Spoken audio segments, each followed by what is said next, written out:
Haleluya, selamat pagi, shalom, damai sejahtera Tuhan kiranya turun melimpah dalam hidup kita. Hari ini saya akan menyampaikan renungan dengan judul Yesus Kristus adalah Tuhan.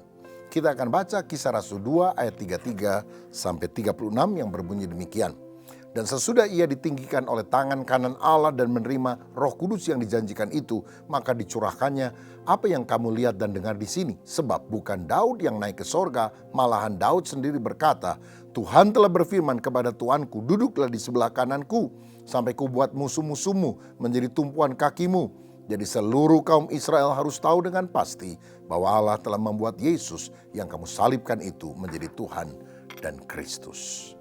Saudara-saudara, dalam khotbah yang disampaikan Petrus pada hari Pentakosta ketika orang-orang penuh dengan Roh Kudus, Petrus menandaskan bahwa Yesus adalah Mesias atau Kristus yang dinubuatkan oleh Daud. Mesias atau Kristus artinya yang diurapi, yang akan menjadi raja yang kekal, duduk di atas tahta Daud, memerintah sampai selama-lamanya. Dia mati, tapi kemudian dia bangkit. Dan para rasul adalah saksinya. Kini dia telah ditinggikan oleh tangan kanan Allah. Artinya dia naik ke sorga, duduk di sebelah kanan Bapa. Lalu Bapa mencurahkan Roh Kudus. Dan itulah yang dialami oleh 120 orang di loteng Yerusalem. Dan di ayat 34 dikatakan bukan Daud yang naik ke sorga, tetapi Yesus. Berarti Yesus adalah Tuhan karena dia bangkit, dia naik ke sorga dan dia akan datang kembali menegakkan kerajaan Allah di atas muka bumi. Di ayat 35, Kisah Rasul ini mengutip Mazmur 110 ayat 1 yang intinya, duduklah di sebelah kananku sampai kubuat musuh-musuhmu menjadi tumpuan kakimu. Saudara, ini adalah nubuatan yang akan terwujud pada waktu Yesus datang kembali dan menghukum musuh-musuhnya dan kemudian membangun kerajaan 1000 tahun damai di atas muka bumi ini. Saudara, satu kali Tuhan akan datang di awan-awan. Orang yang percaya kepada Yesus akan diangkat berjumpa dengan Dia. Lalu kita akan menghadap bema tahta pengadilan Kristus untuk mendapatkan pahala atau mahkota. Kita akan masuk dalam pesta kawin anak domba Allah. Artinya kita tidak akan terpisahkan lagi selamanya dengan Kristus. Tapi setelah itu kita akan turun kembali ke bumi. Untuk apa? Kristus menghancurkan si antikris, menghancurkan musuh-musuhnya. Dan orang-orang yang tidak percaya kepadanya, yang mengikut si antikris, yang menyerang umat Allah Israel akan dibinasakan. Tetapi yang tidak mau menyembah si antikris boleh masuk dalam kerajaan 1000 tahun damai yang ibu kotanya adalah di Yerusalem. Tetapi setelah kerajaan 1000 tahun itu usai, maka Yesus akan menyerahkan seluruh kerajaannya, seluruh pemerintahan dunia kepada Bapa dan dimulai kerajaan kekal sampai selama-lamanya. Itulah yang disebut sebagai langit yang baru dan bumi yang baru. Jadi kerajaan 1000 tahun itu di bumi Kristus menjadi raja. Tapi kemudian kerajaan kekal dengan Kristus juga sebagai rajanya akan terjadi pada waktu langit baru dan bumi yang baru. Oh, betapa luar biasanya pribadi Kristus ini. Dia bukan manusia, saudara-saudara. Bukan hanya manusia biasa seperti saya dan saudara. Tapi dia Allah yang jadi manusia. Allah sejati dan manusia sejati. Sehingga seluruh orang Israel harus mendengarkan khotbah ini dan ini yang membuat mereka bertobat. Karena konklusinya di Kisah Rasul 2 ayat 36 tadi. Jadi seluruh kaum Israel harus tahu dengan pasti bahwa Allah telah membuat Yesus yang kamu salibkan itu menjadi Tuhan dan Kristus. Saudara tahu, kredo pengakuan iman pertama dari gereja Tuhan sebelum ada pengakuan iman rasuli dan sebagainya. Yesus Kristus Tuhan. Yesus Kristus Tuhan. Itu adalah pengakuan iman yang pertama. Apakah saudara percaya Yesus Kristus Tuhan? Kalau engkau percaya engkau masuk surga.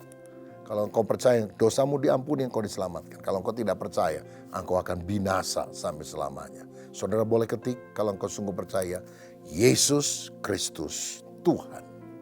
Sekali lagi, Yesus Kristus Tuhan. Inilah khotbah yang mentobatkan ribuan jiwa, yang menyebabkan gereja berdiri. Karena Petrus berkhotbah tentang ketuhanan Kristus. Yesus adalah Tuhan. Saya percaya sampai hari ini khotbah yang berfokus kepada pribadi Kristus itu akan mentobatkan banyak jiwa. Kalau fokus khotbah adalah diri, percaya Yesus nanti makmur, kaya raya, sukses, hebat. Ada banyak ajaran-ajaran moral di dalam gereja yang disampaikan melalui khotbah. Saya mau katakan, Injil sejati menjadikan Kristus sebagai fokus. Injil kerajaan akan diberitakan menjadi kesaksian bagi semua bangsa setelah itu tiba kesudahannya. Injil yang menjadikan Yesus, memberitakan Yesus sebagai Raja, itulah yang powerful. Saudara, boleh saja kita bicara tentang kepenuhan jiwa kita untuk kesembuhan, untuk berkat dan sebagainya. Tetapi itu hanyalah bonus. Fokusnya harus Kristus. Karena yang paling penting bukan apa yang kita bisa dapatkan dari Kristus, tetapi apa yang kita bisa lakukan bagi Kristus untuk menyembah Dia, memuliakan Dia. Karena Kristus telah melakukan pertama-tama untuk kita. Dia mati di kayu salib, Dia menebus kita. Supaya apa? Supaya Dia menjadi Tuhan dalam kehidupan kita. Ada banyak orang sekarang menjadikan Yesus sebagai juru selamat, juru rawat, juru berkat. Juru selamat melepaskan dia dari api neraka. Juru rawat menyembuhkan kalau sakit. Juru berkat, kalau kantong saya kempes, tolong Tuhan berkati supaya kantong saya kembung, jadi banyak duit. Tapi saya mau bilang Yesus bukan cuma juru selamat, juru rawat, juru berkat. Dia adalah Tuhan. Tuhan artinya penguasa terbesar di dalam kehidupan kita. Kita yang harus turut Dia, bukan Dia yang harus nurut kita. Boleh saya tanya, apakah saudara untung memiliki Yesus sebagai juru selamat? Oh pasti. Tapi kira-kira apakah Yesus diuntungkan melalui hidup saudara? Kita sih jelas untung menerima Yesus, dapat keselamatan, dapat damai sejahtera. Tapi Yesus diuntungkan gak lewat hidup kita? Atau dipermalukan, dirugikan? Ingat, Dia kurios, kita adalah doulos. Dia adalah Tuhan penguasa dalam hidup kita. Kita hanyalah budaknya. Mari kita selalu taat kepada Tuhan.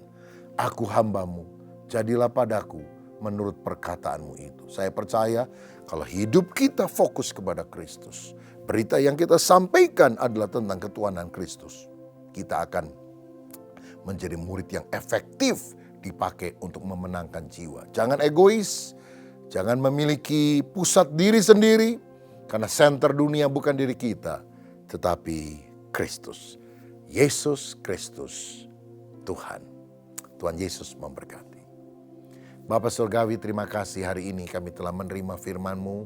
Dan biarlah kami taat kepada perintah Tuhan. Kami tidak menggurui Tuhan karena Engkau adalah guru. Kami tidak memerintah-merintah kepadamu karena Engkau adalah Tuhan. Kami adalah kacung-Mu, budak-Mu. Dan biarlah kami selalu taat pada kehendak-Mu. Kami percaya kalau kami mengutamakan Tuhan, segala kebutuhan yang lain Tuhan akan berikan jalannya, jawabannya sebagai bonus bagi kami. Sekarang kami mau mengucapkan doa yang diajarkan Yesus bagi kami. Bapa kami yang di sorga, dikuduskanlah namamu, datanglah kerajaan-Mu, jadilah kehendak-Mu di bumi seperti di sorga. Berikanlah kami pada hari ini makanan kami yang secukupnya. Dan ampunilah kami akan kesalahan kami, seperti kami juga mengampuni orang yang bersalah kepada kami. Dan janganlah membawa kami ke dalam pencobaan, tetapi lepaskanlah kami daripada yang jahat. Karena Engkaulah yang mempunyai kerajaan dan kuasa dan kemuliaan sampai selama-lamanya. Amin. Tuhan Yesus memberkati.